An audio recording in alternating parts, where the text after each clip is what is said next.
우리에게 자신을 잘 아는 사람을 소개할 때 사용하는 방법, 여러분은 어떤 방법을 사용하시는지요? 가장 흔한 방법은 학연, 혈연, 지연 등을 앞세워 소개하는 것입니다. 사실 제가 개인적으로 조금 싫어하는 방법이기도 합니다. 그렇지만 또 할 수 없이 사용하는 방법이기도 합니다. 이 사람은 어느 학교를 나왔고 또 어떤 집안이며 고향이 어디인가, 뭐 이런 것들로 소개를 합니다. 또 다른 방법은 이 사람이 가진 능력을 통해 소개하는 것입니다. 예를 들면 이 사람의 직업은 무엇이고 어느 직장에 다니고 또 어떤 비즈니스를 하고 있고 지금까지 이 사람이 이룬 업적은 이러이러합니다라고 소개를 하는 것입니다. 잘 아는 사람을 소개하는 또 다른 하나의 방법은 아주 유명한 사람의 이름을 거론하면서 그 사람과 가장 가까운 측근이거나 그 유명한 사람으로부터 직접적으로 거론되는 사람임을 드러내는 것입니다. 그래서 유명한 사람들과 사진 한 장이라도 찍어보려고 애를 쓰는 것이고 또 사인 한 장이라도 받아내려고 노력을 하는 것입니다. 오늘 우리가 읽은 이 마태복음 1장 1절 이하의 말씀은 일종의 소개서와도 같습니다. 어떤 소개서냐? 예수 소개서입니다. 예수에 대해 그가 누구인지 이 서신서를 읽고 있는 독자들에게 소개하는 처음 장면과도 같습니다. 마태복음은 예수님의 제자이자 과거 세금 컬렉터였던 세리였던 마태가 예수에 관하여 쓴 책입니다. 신약 성경에는 총 4권의 복음서가 있지요.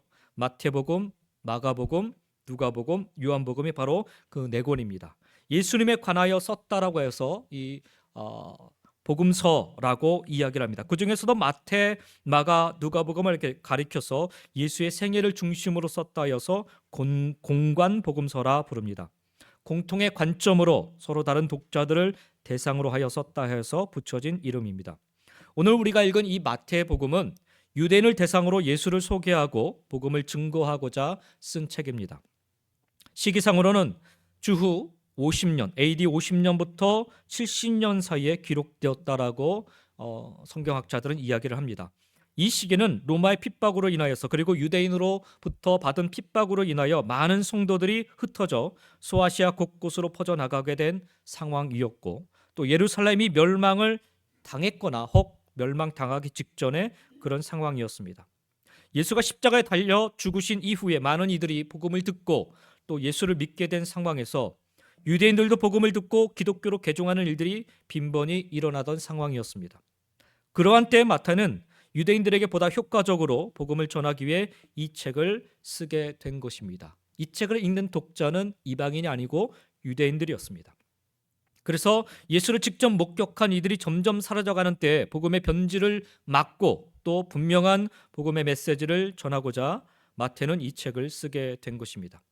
따라서 우리는 이 마태복음 1장 1절에서부터 마태가 의도한 분명한 메시지를 염두에 두고 이 내용을 이해하여야 합니다. 예수는 누구인가? 특별히 유대인들이 생각하던 메시아, 그리고 구약의 시대로부터 그토록 오랜 시간 기다려 오던 참된 메시아, 그 메시아는 왜 꼭 예수이어야 했던가? 아니, 예수가 정말 메시아인가 하는 관점으로 우리는 마태복음을 읽어 나가야 합니다.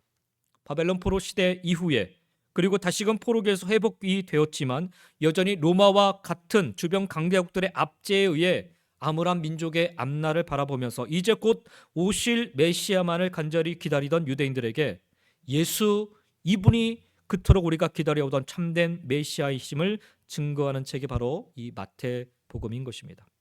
400년의 암흑기를 지나 이제 우리는 비로소 하나님의 약속과 하나님의 영광을 그리고 하나님께서 이루시는 회복을 맞이하게 되었음을 선포하는 책이 바로 마태복음인 것입니다.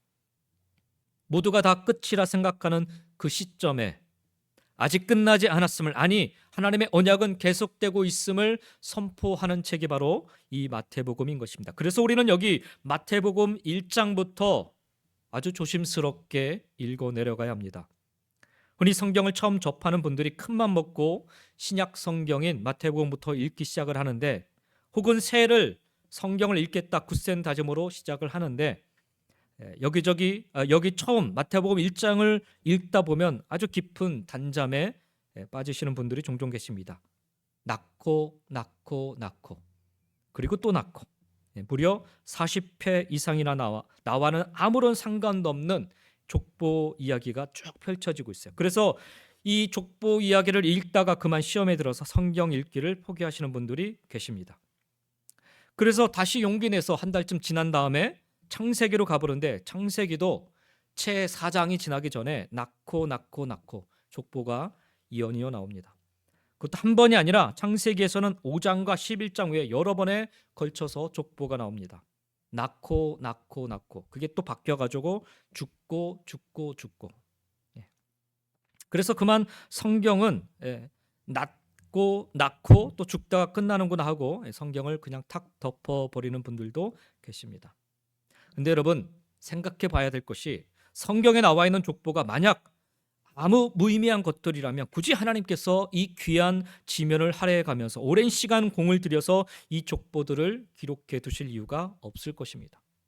그만큼 중요하고 그만큼 의미 있는 내용들이 바로 이 족보 안에 담겨져 있다 짐작할 수가 있습니다. 따라서 오늘 우리는 마태복음의 저자인 마태가 예수의 계보 즉 족보를 예수를 소개하는 가장 처음 부분에 소개하는 이유가 무엇인지 한번 곰곰이 생각해 보면서 오늘 본문 1장의 말씀을 들여다볼 수 있기를 원합니다. 우선 예수를 소개함에 있어서 유대인들에게 가장 익숙한 인물인 아브라함과 다윗을 통해 예수를 소개하고 있습니다. 1절 말씀을 다시 한번 보시겠습니다.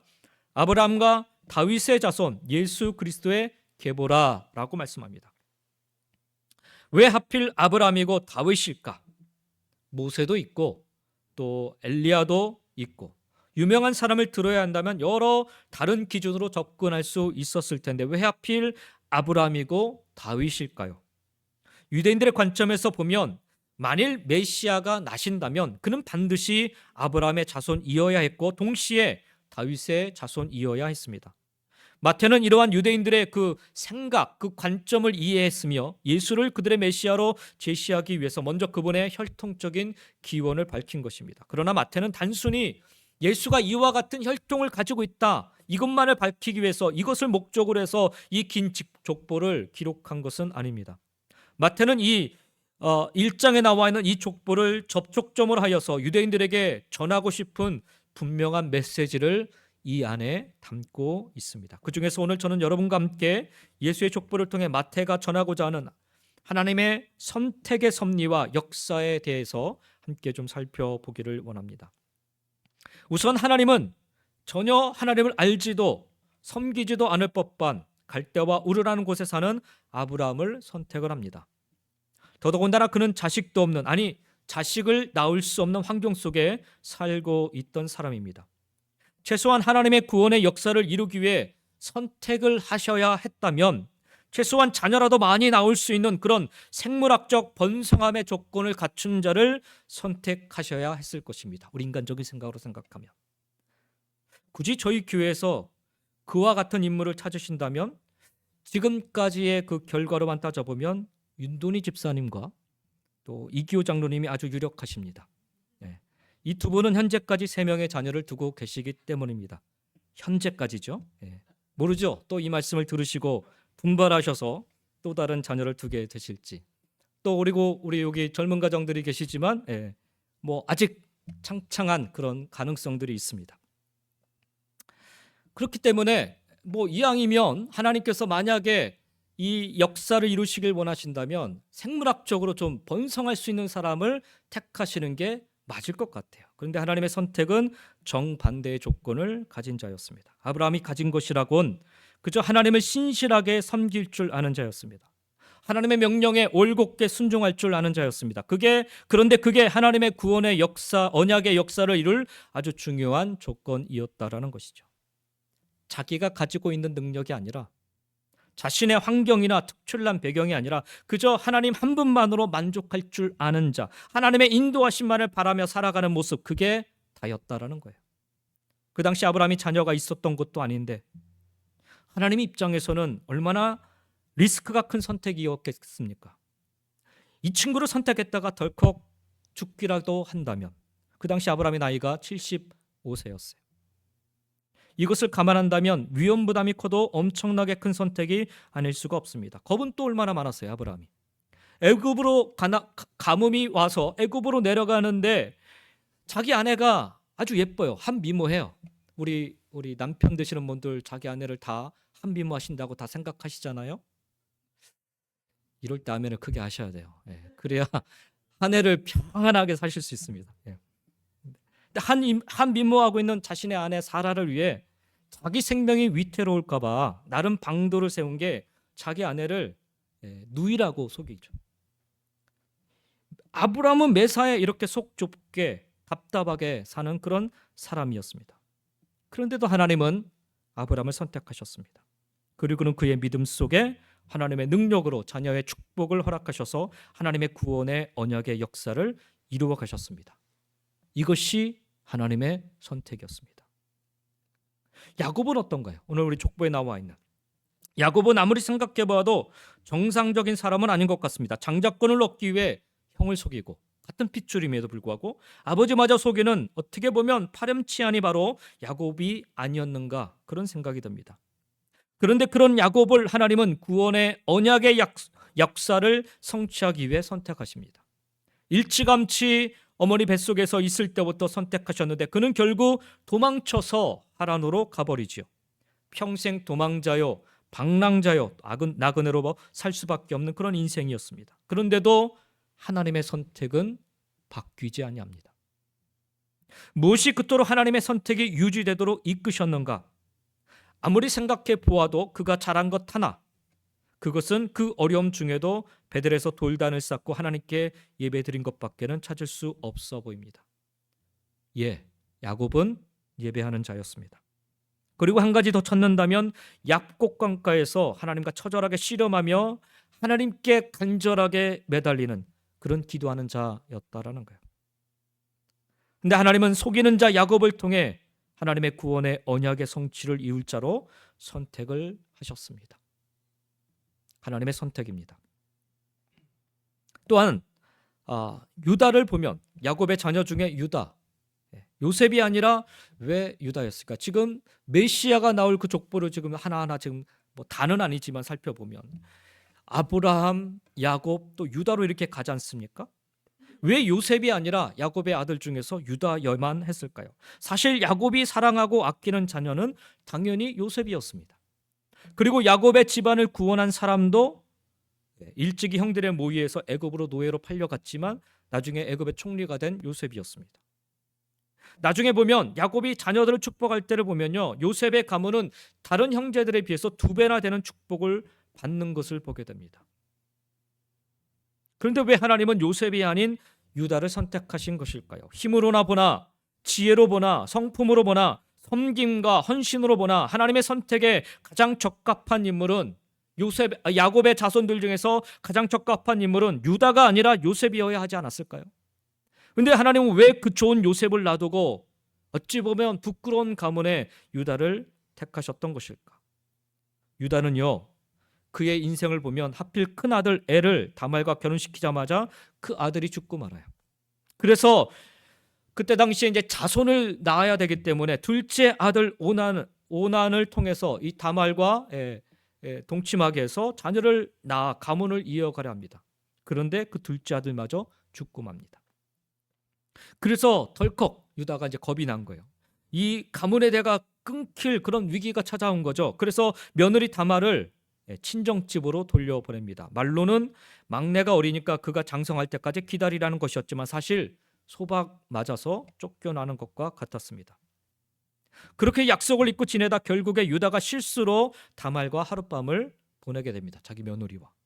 그리고 낳은 자녀가 오늘 본문에 나와 있는 쌍둥이 베레스와 세라입니다. 하나님은 이 있을 수 없는 치욕스럽고 수치스러운 가문 유다를 통해 구원의 언약의 역사를 이루어 가십니다. 여러분 한번 생각해 보십시오. 만약 여러분의 자녀 중에 미국의 명문대를 장학금을 받으며 졸업하고 좋은 직장을 다니면서 거기다가 부모에게 온갖 좋은 것으로 효도를 정말 지극정성으로 다하는 그런 자녀가 있다라고 생각을 해보십시오. 여러분 같으면 동네방네 자랑하고 다니지 않으시겠는지요? 반면에 좀 착한 것 같지만 그는 자기 자녀 교육은 엉망이고 거기다가 본인도 벌관대낮에 간음이나 저질러버린 그런 자녀가 있다고 생각을 해보십시오. 여러분 이 자녀에 대해서 누가 알까봐 그저 전전긍긍하며 그렇게 소갈이하고 계시지는 않겠는지요? 유다 같은 자녀가 혹여나 교회에 나오면 야, 제발 좀 조용히 하고 있어라. 내가 도대체 너 때문에 창피해서 못 살겠다. 너 교회에서 나 아는 체 하지 마라. 나보고 엄마라 아빠라 부르지 마라. 뭐 이렇게 이야기하지 않았을까? 그런데 반면에 요셉과 같은 자녀들이 혹여라도 교회에 오면 목사님, 얘가 우리 아들 요셉이에요. 얘가 요즘 얼마나 바빠가지고 통교회 나올 틈이 없었는데 그래도 오늘은 큰맘 먹고 교회 나왔습니다. 얘가 말이죠. 이번에 월급 받은 돈 몽땅 다 교회 건축 헌금으로 바치겠다고 그러는데 얼마나 기특한지요. 뭐 이런 얘기를 하지 않았을까요? 그런데 왜 하나님은 요셉이 아니고 유다였을까요? 굳이 그 이유를 성경 속에서 좀 찾아보면 유다는 형제들이 동생 요셉을 죽이고자 할 때 적극적으로 나서서 그를 살리려 했습니다.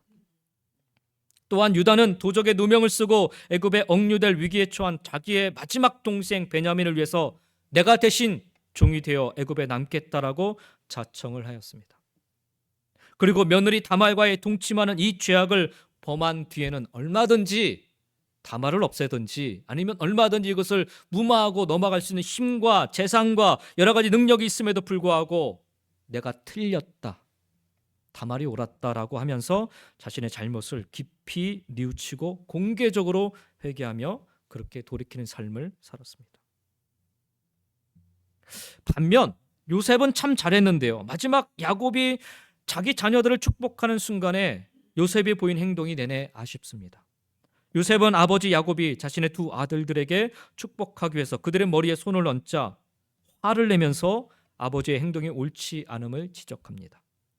왜냐하면 야곱의 오른손을 자기의 둘째 아들 차남인 에브라함에게 얻고 자기의 왼손 야곱의 왼손을 자기 요셉의 장남인 므낫세에게 얹어서 축복 기도를 하려고 하니까 벌어진 일이었습니다. 그때 성경은 요셉이 아버지의 이 행동에 대해서 창세기 48장 17절에 보니까 기뻐하지 않았다라고 분명하게 적고 있습니다. 아버지를 통해 행하시는 하나님의 선택이 틀렸다라고 주장하며 아주 불쾌하게 여겼을 뿐만 아니라 그 원문 자체는요, 화를 냈다라는 그런 표현입니다. 물론 이 한 사건을 통해 하나님의 선택이 순식간에 바뀌었다라고 말할 수는 없을 것입니다. 이 한 사건을 통하여 요셉의 믿음이 없다라고 단정지어 이야기할 수는 없습니다. 그러나 최소한 한 가지는 분명합니다. 요셉은 마지막 순간에 하나님의 섭리와 하나님의 선택에 자신의 생각과 자신의 판단으로 반응하였다라는 사실입니다. 반면 유다는 정말 부끄러운 인생을 살았지만 그는 항상 다른 일을 먼저 생각하고 자신을 희생할 줄 알았으며 결정적으로 그는 자신의 위치와는 상관없이 자기 자신의 잘못을 고백하고 회개할 줄 아는 사람이었다는 것입니다. 우리는 누가 더 의롭다라고 이야기할 수는 없습니다. 그러나 이것은 전적으로 하나님의 판단이셨습니다. 그리고 그런 유다를 하나님은 선택하셨다라는 것입니다. 하나님의 선택입니다.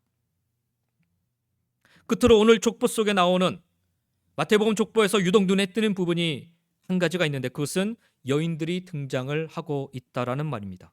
오해하지 마시기 바랍니다. 제가 여인들을 폄하하기 위해 드리는 말씀이 아닙니다. 간혹 성경에 여인들이 무시당하거나 하찮게 여겨지는 대목들이 나오면 좀 흥분하시는 분들이 계세요. 충분히 이해를 합니다. 특히 교회 공동체 안에서는 우리 모두 이 부분을 조심해야 합니다.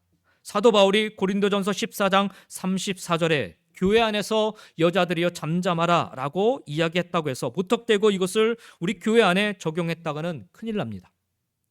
사도 바울이 이것을 언급한 시대적 상황적 배경이 있기 때문에 그렇습니다. 당시 사도 바울 당시에 교회의 질서를 무너뜨릴 정도로 통제되지 않은 무분별한 방언과 예언의 역사들이 고린도 교회 안에 남발되고 또 난무하고 있었습니다. 그 배경에는 그 주도적인 일을 했던 사람들은 바로 여인들이었습니다. 그래서 그때 상황이 그대로 이 고린도전서 말씀 안에 담겨져 있는 것입니다. 사도 바울은 이것을 경고하며 한 말이었습니다. 만약 성경적으로 교회 안에서 여인들이 잠잠하는 것이 진리라고 할 것 같으면 구약의 사사로 쓰임받았던 드보라, 아주 유명한 사람이죠. 드보라 같은 경우가 있어서는 안 될 것입니다.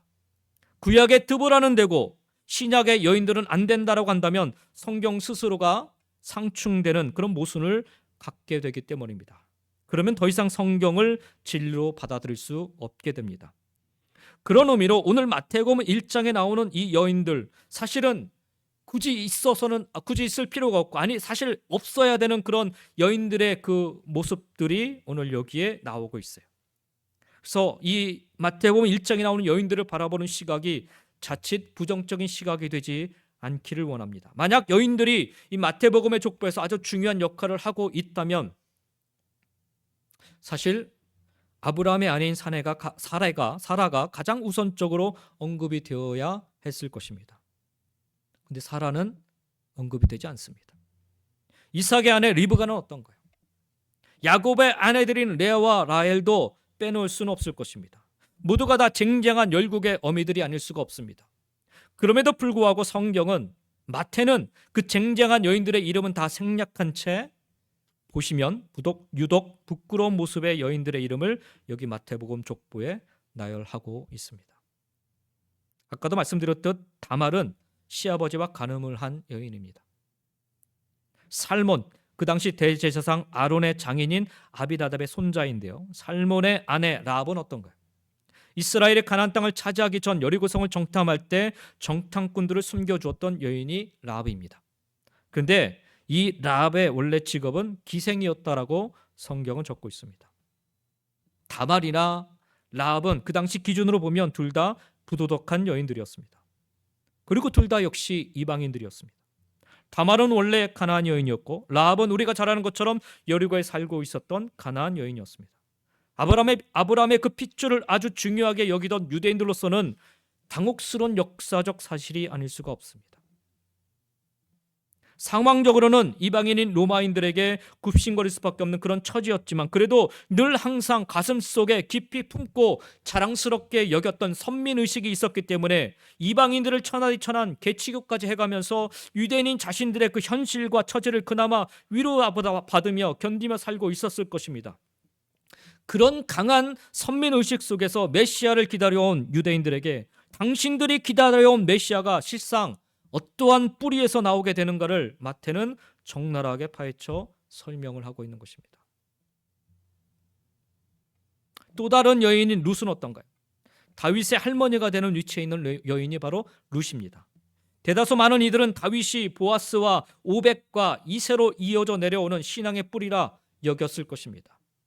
이사야에서도 보면 이새의 뿌리에서 메시아가 나올 것임이 예언이 되어 있기 때문에 그들은 당연히 족보를 만약 기록한다면 보아스, 오벳, 이새, 다윗 이렇게 이어져 내려가는 신앙의 뿌리를 설명하는 것으로 만족했을 것입니다. 그리고 그것에 대해서 아주 강한 자부심을 가지게 되었을 것입니다. 그런데 마태는 그들의 이 교만에 가득한 자긍심을 이 예수의 족보를 통해서 한순간에 무너뜨려 버립니다.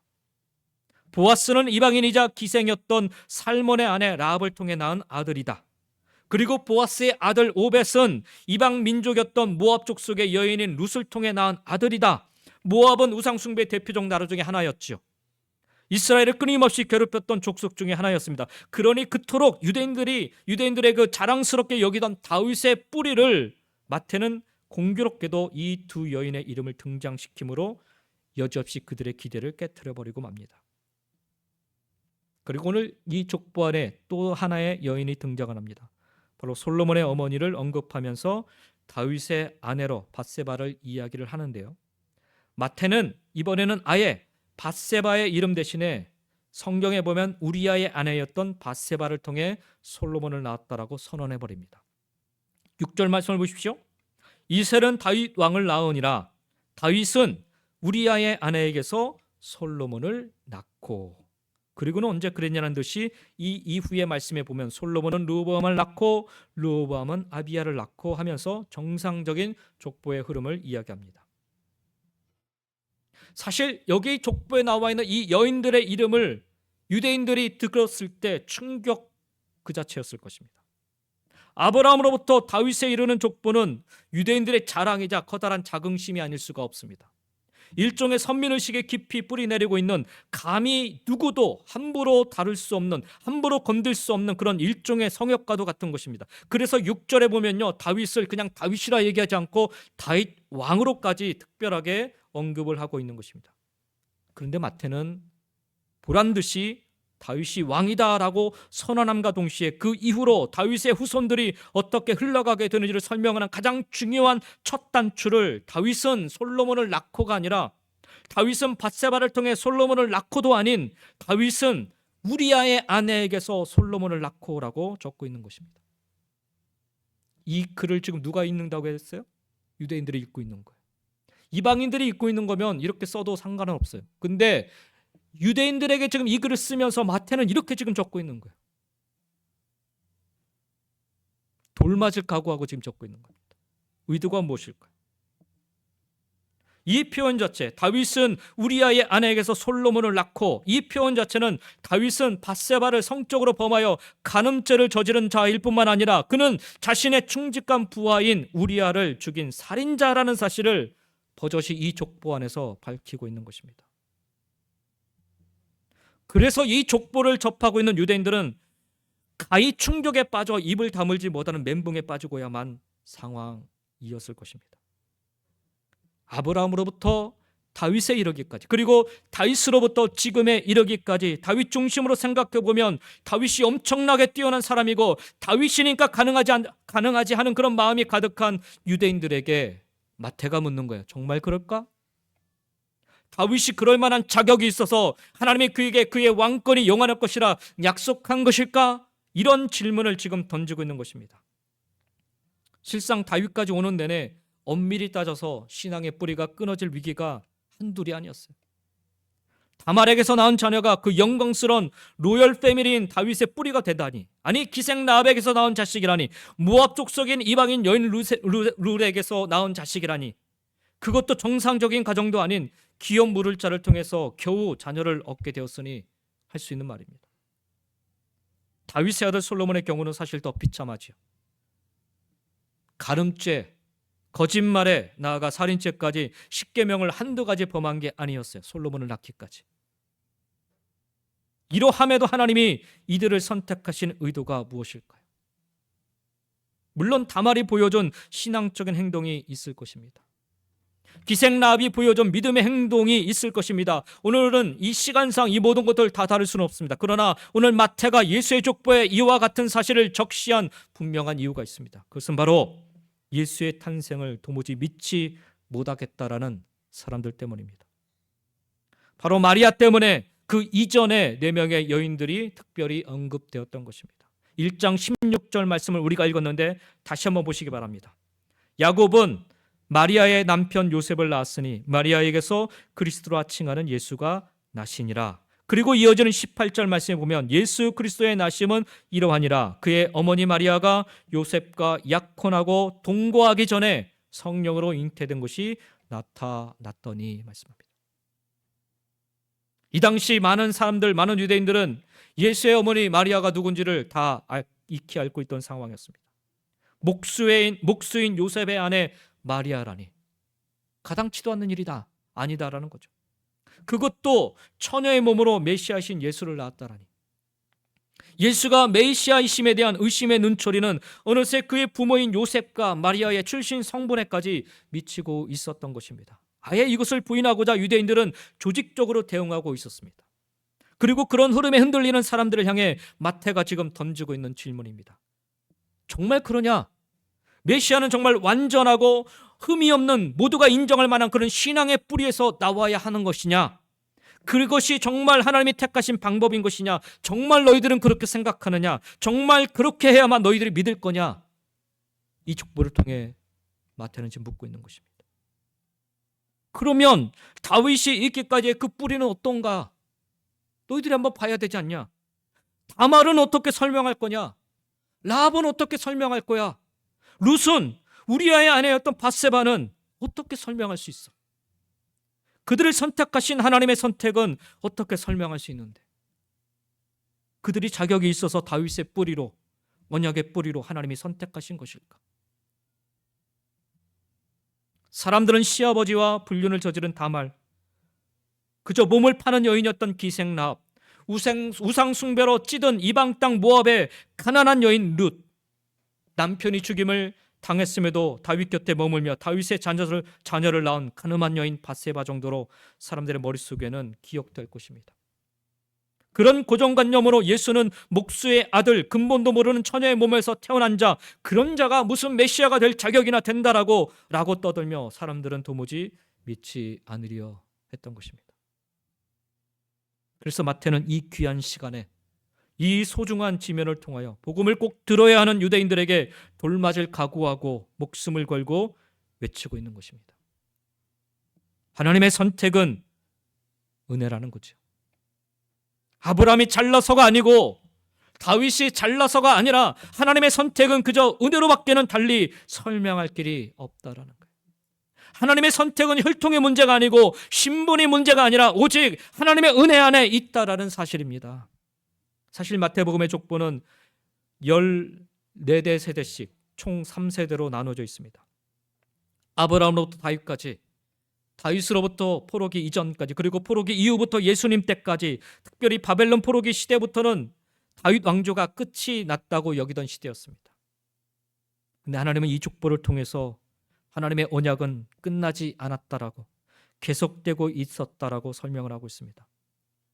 언제나처럼 모두가 다 끝이라, 절망이라, 소망이 없다, 그렇게 낙심하고 포기하는 그 순간에도 하나님은 변함없이 신실하게 당신의 언약을 이루어 오셨음을 여기 족보를 통해 이스라엘 백성들에게, 그리고 우리 모두에게 보여주고 계신 것입니다.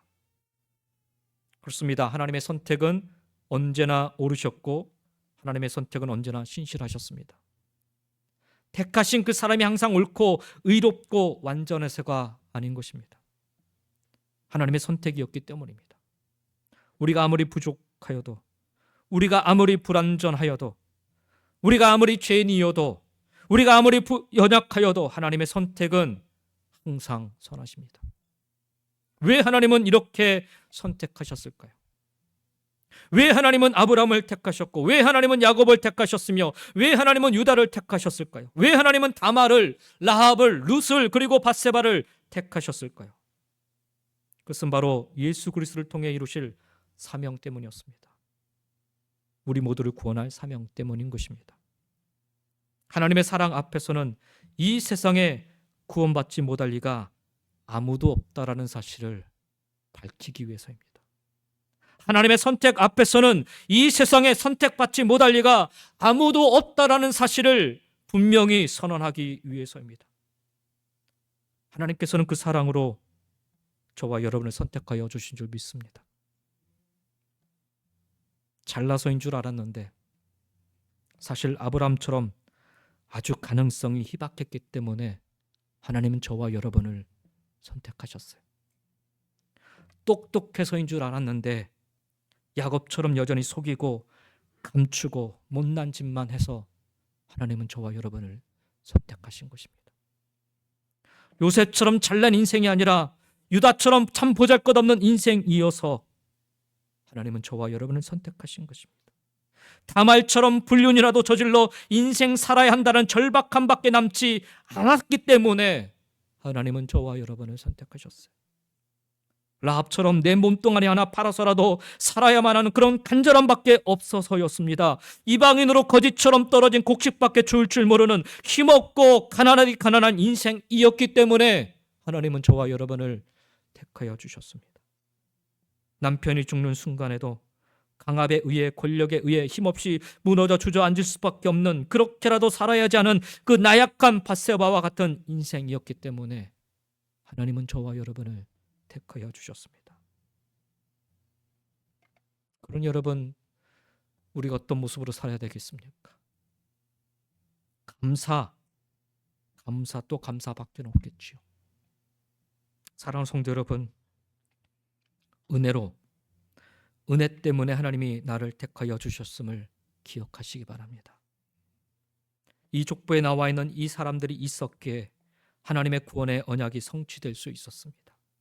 여기 나와 있는 이 많은 사람들이 있었기에 예수 그리스도가 이 땅에 오실 수 있으셨습니다. 여기에 있는 사람들이 있었기에 예수 그리스도를 통한 구원의 사명이 이루어질 수 있었습니다. 그러니 이들을 택하심은 사명을 감당하라 택하셨음을 우리 모두 깨닫기를 원합니다. 우리를 은혜로 택하여 주심도 동일한 줄 믿습니다. 사명을 감당하라 택하여 주신 줄 믿습니다. 주의 복음을 위해 주님 오심을 준비하라, 주의 나라를 이루어가라. 오늘 저와 여러분을 택하여 주심임을 깨닫기를 간절히 소망합니다. 올 한 해 우리 교회 표어가 하나님을 선택하라 인 것입니다. 어떤 상황에도 어떤 환경에도 어떤 모습 속에서도 여호수아처럼 하나님을 선택하겠노라 고백하고 선언하며 올 한 해 그렇게 살아가기를 소망합니다. 근데 여러분, 우리가 하나님을 선택하기 위해서는요, 먼저 하나님이 나를 선택하여 주셨음을 깨달아야만 합니다. 여호수아는 그 은혜를 깨달았기 때문에 나 같은 자를 택하여 주셨다라는 그 은혜를 깨닫기 때문에, 보세요, 여호수아를 우리가 다 읽어봤지만 그는 계속해서 눈의 아들 여호수아, 모세의 시종 여호수아 이렇게 표현되고 있습니다. 단 한 번도 여호수아 이름 제대로 불려진 적이 없어요. 평생을 그렇게 누구누구의 아들, 누구누구의 종 이렇게 불리며 그는 살았어요. 그만큼 그는 잘난 게 없었어요. 내세울 것도 없었어요. 그저 하나님이 택하여 주신 그 은혜 앞에 감사하며, 그래서 마지막 그 순간에 그렇기 때문에 나는 마지막 내 생명 다하는 그날까지 하나님만을 선택하겠노라 선언하며 마지막 생명을 다하였던 것입니다. 그러니 우리도 먼저 우리를 택하여 주신 하나님의 은혜를 기억하고 감사하시며, 하나님의 선택에 여러분의 주어진 삶의 자리에서 끊임없이 올 한 해 하나님 선택하시며 맡겨주신 사명 잘 감당하며 살아갈 수 있기를 주의 이름으로 간절히 축원드립니다. 그리하여서 올 한 해 여러분을 향한 하나님의 선택으로 말미암아 멋진 일들이, 놀라운 일들이, 참으로 기쁜 일들이 여러분의 삶 속에 넘쳐날 수 있기를 예수님의 이름으로 간절히 축원드립니다. 기도하겠습니다. 하나님 아버지, 감사를 드립니다. 잘나서 오늘 이 자리에 있는 것 같았고, 내가 하나님을 정말 열심히 사랑했기 때문에 이 자리에 있는 줄 알았는데 그렇지 않음을 다시 한번 깨닫기를 원합니다. 여전히 하나님, 우리는 죄인이고, 여전히 하나님, 우리는 목말라 하고 있는 그런 참 연약한 자임에도 불구하고 하나님의 은혜로 불러주시고 택하여 주셔서 감사를 드립니다. 우리를 택하심은, 우리를 부르심은 그저 나 하나 먹고 잘 살라는 것이 아니라 하나님의 역사를, 은혜를, 복음을, 축복을 나누고 증거하라 불러주신 줄 믿습니다. 잊지 않기를 원합니다. 올 한 해 우리가 걸어가는 한 발 한 발 하나님이 나를 택하여 주신 은혜 앞에 감사하기를 원하고, 그리고 우리도 그 은혜 앞에 감사하며 하나님을 선택하며 살아가는 그런 발걸음 될 수 있도록 축복해 주시옵소서. 하나님을 사랑하기를 원합니다. 더 뜨겁게 사랑하기를 원합니다. 우리를 택하여 주셨기 때문임을 고백하며 올 한 해도 멋지게 하나님의 역사를 이룰 수 있는 우리 모든 성도들, 가정, 우리 교회가 될 수 있도록 인도해 주시옵소서. 감사드리며 예수님의 이름으로 기도드리옵나이다.